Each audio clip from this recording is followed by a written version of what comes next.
kind of the time where the weeks fly by pretty quickly. It seems like it's slow and a lot of days, a lot of work being put in, and all of a sudden, boom, school starts, and that was yesterday. And then today, you just keep itching closer, but it seems like these days stack up faster. So we're getting close, and the guys are certainly getting to that point. I don't want to say we're there yet, but getting to that point where we need to hit someone else, and see where we're at. But we'll start getting into some Western Kentucky here over the weekend, some prep on that. There's been some things here and there that we've done, just putting film in front of them and a couple looks here and there.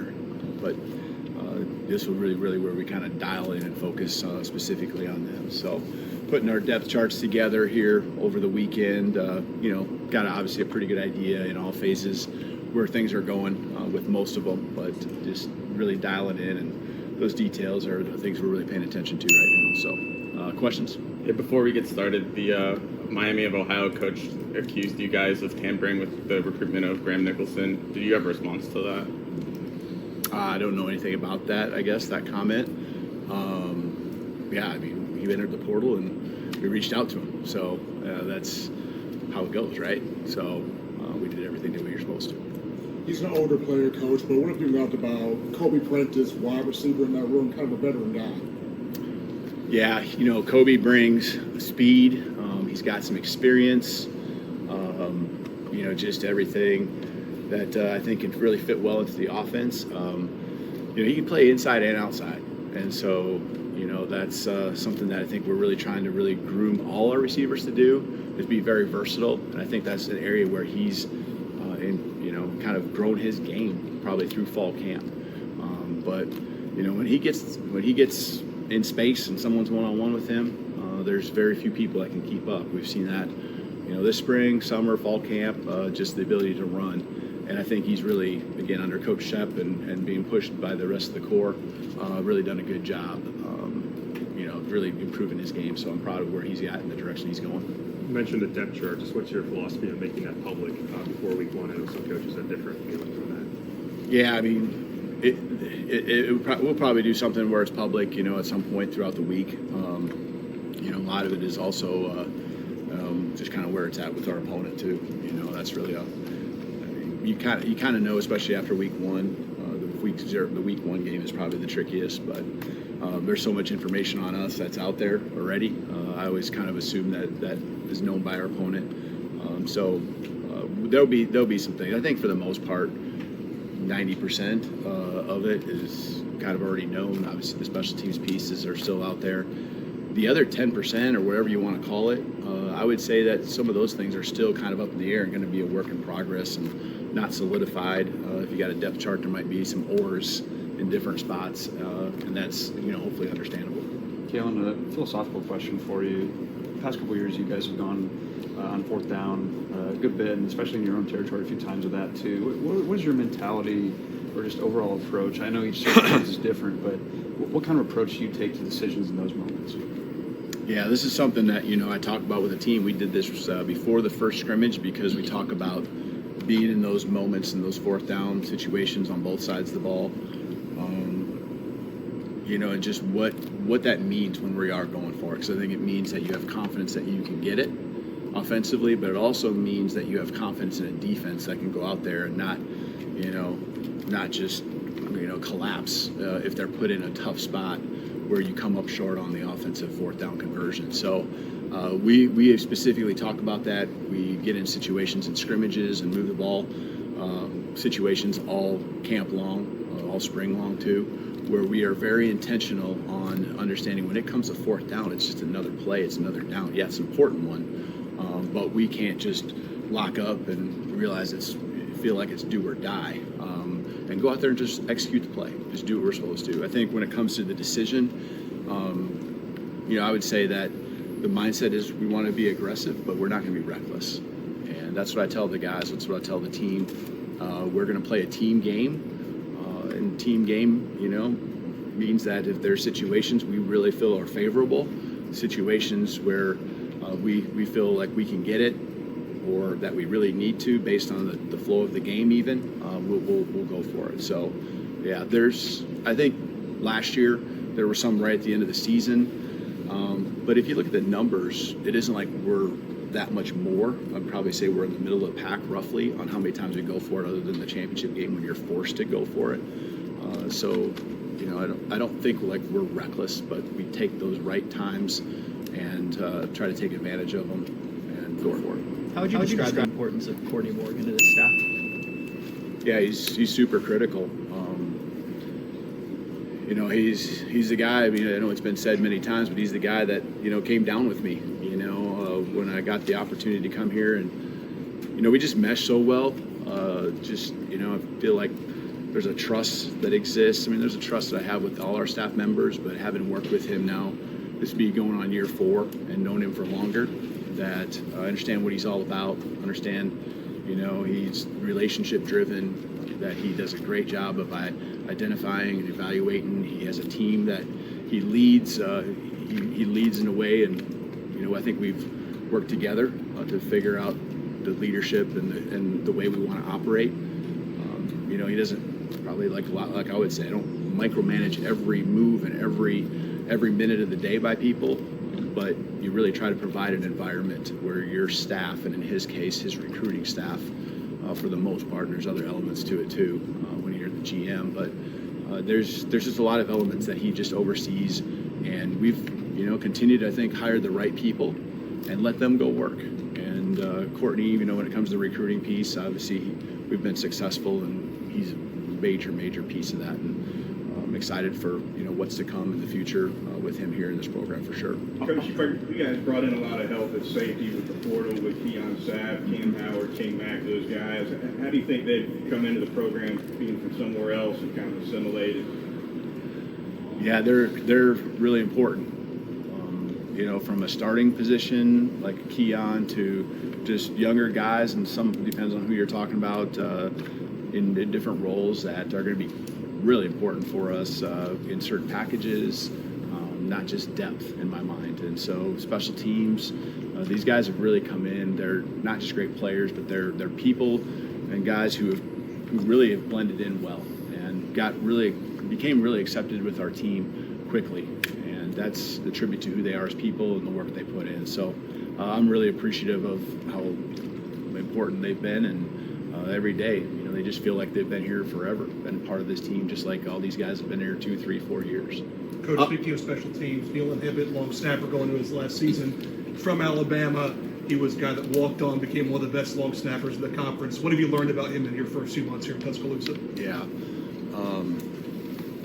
So we gave Nealon a scholarship, and I wasn't sure even internally how to handle that, because I didn't know I wanted to surprise him, and we did that, but he's got that. He deserves that. He's rock solid and just a great person. We have senior talks that we do, and he started us off last week and knocked it out of the park. And just you can see the type of leader that he is, and how much the guys trust and believe in him, how much they respect him, and so he's I think the long snapper, right, like many specialists, is a guy that you undervalue. Most people do, until all of a sudden those times come when the lights are bright and that snap's not made, that kick's not made, or it's a punt that didn't end how it was supposed to. So he's just really trustworthy, and he's great to have on this team. How did it come about having J.J. Watt speak to the team the year y'all played Wisconsin, and just overall kind of what was your philosophy with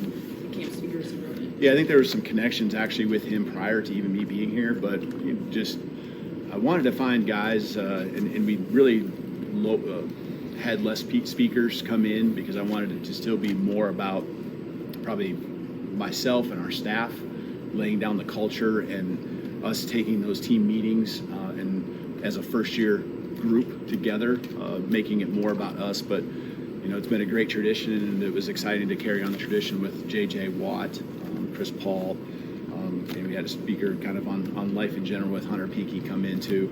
But these guys, I think the cool thing with especially J.J. and Chris Paul is that they're still playing, or J.J. just recently retired, but they're still playing, and they are elite. They did it for many years.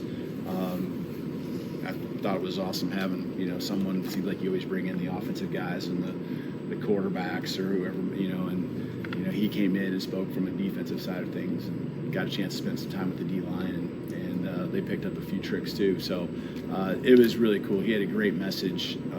Sacrifice, commitment is a common theme, I think, with most of the speakers that came in, and we know that that's what it takes to be great, and they emphasize that.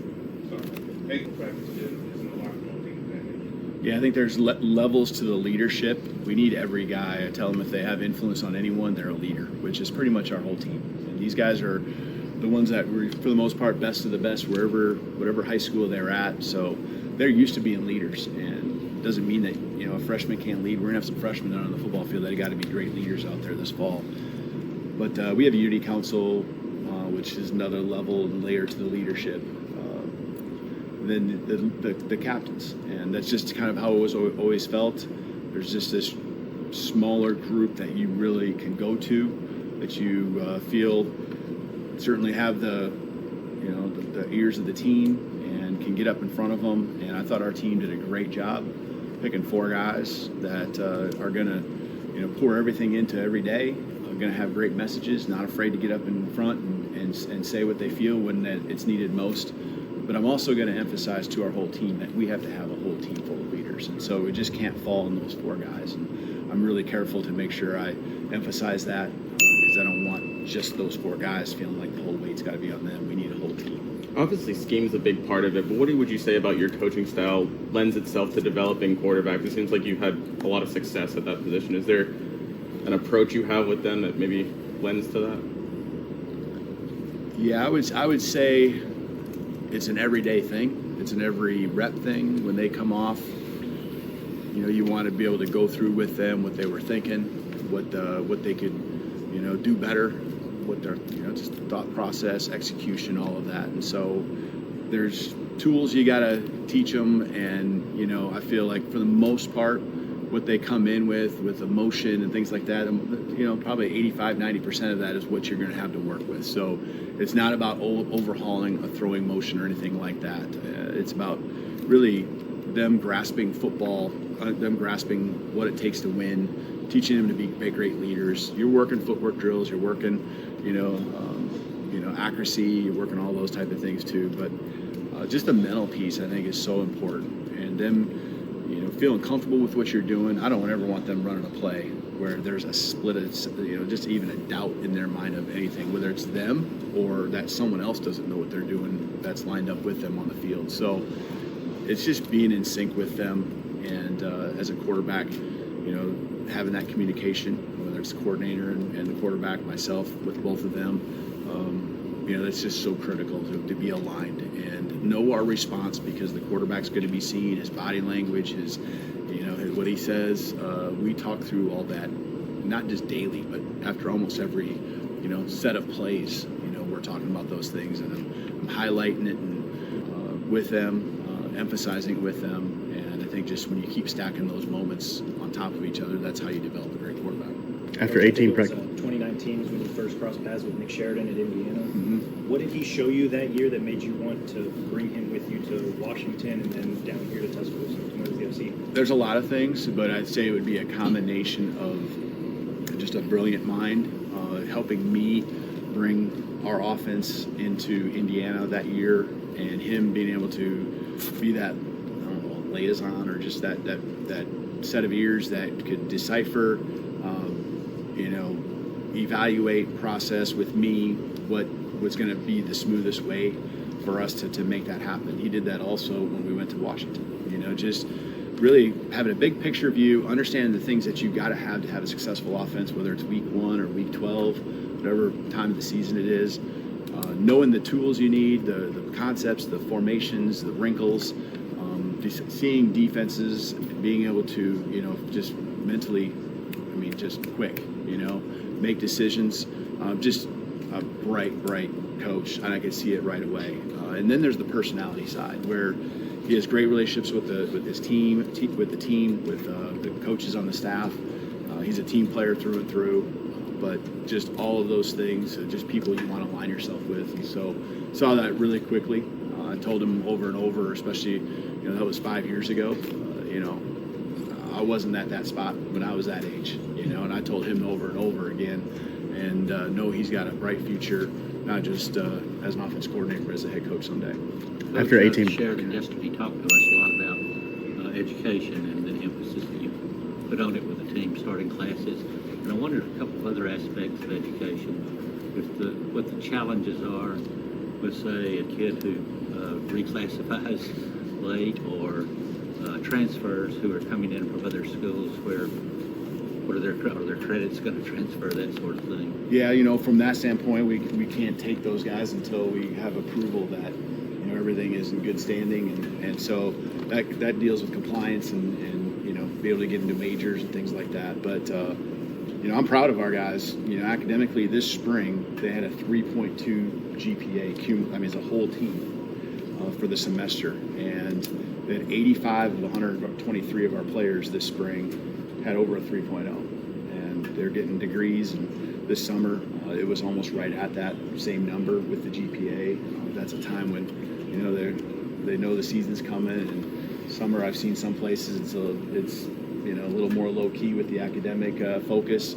These guys are just well-rounded, and that gives you a good sense of the maturity of our team. I thought even a practice, and not jumping off the academic side, but I thought a practice like today where there's a lot of physical but mental, a lot of mental, it shows the maturity of our team. And I don't think we're there yet. I think there's a lot of room for growth and improvement. We got a lot of young guys, a lot of new faces in our program, probably close to 35, 40 new scholarship guys in our team. But our maturity and want to and all that shows in our academics. And I'm super proud of them taking care of that so that there's less distractions to do, so they can focus on what they really love to do, and that's play football. Coach, after 18 practices, what would you say is the biggest area of improvement you've seen over the course of the preseason? I like how consistent we've become here at the end. I thought, speaking with you also on Saturday, we talked about the physicality of it, flying around. I think we're in a good spot with, fall camp. You always worry about getting the legs back and things like that. I think, there's not a cumulative fatigue that's happened with our team. I think we're getting stronger, and but the consistency, both sides of the ball. Don't feel like there's days where we come out and you just don't know what you're going to get. I think you know what you're going to get for the most part. It's some days, depending on the install, it might be better for one side of the ball or the other. But I know I'm going to get great effort, and know, that they're going to work together. Know that we can change tempos in practice, and they're going to be able to adjust, and they're going to listen. I challenged them in a big way for this session we just had out here. It's something I've seen happen over the years that with a lot of special teams and transitions they can fall apart on you. These guys thrived. Got done about 10 minutes earlier than I even expected. So I love that about them. Again, we got a lot of things that we got to always continue to work on. I tell them that every snap we play, from beginning to end of the season, we're going to get better, and we got to have a 1-0 mindset. You probably heard that from them as well. But a 1-0 mindset, because every snap we're still learning. We're still learning a new system in all areas, and so I'm proud of the way they come to work every day. But that consistency has been something I'm proud of. Would you ever want to take the team to Ireland or even some other country playing one of these season opener games? Yeah, I think there's the right time, and when you've been in a program for a while and you want to continue to expand, things like that. I've looked into those different times, different places. I think it'd be tough, a first year or two to do something like that, but there's just more and more things you want to put in front of these guys and experiences you want to give them. So I think that's pretty cool. Courtney mentioned last night how rare it is for the roster to stay as healthy as it has been at camp. Just how have you been able to manage players' bodies in the last couple of weeks here? Yeah, I think our training staff has done a great job. One thing, just talking to our training staff here this morning, even just yesterday, they got classes, so it was really our first day, and then being in this new rhythm, new routine. They saw guys all afternoon just coming in. It doesn't mean that we have, these guys got dings and stuff, but they're prehab, rehab, whatever it might be. They're just living in the training room. They're around the facility in the afternoon. Just feel like we're stealing hours that way. In and around classes, after practice, just in between meals, all that good stuff. So I think that has led to a team that's, for the most part, pretty healthy.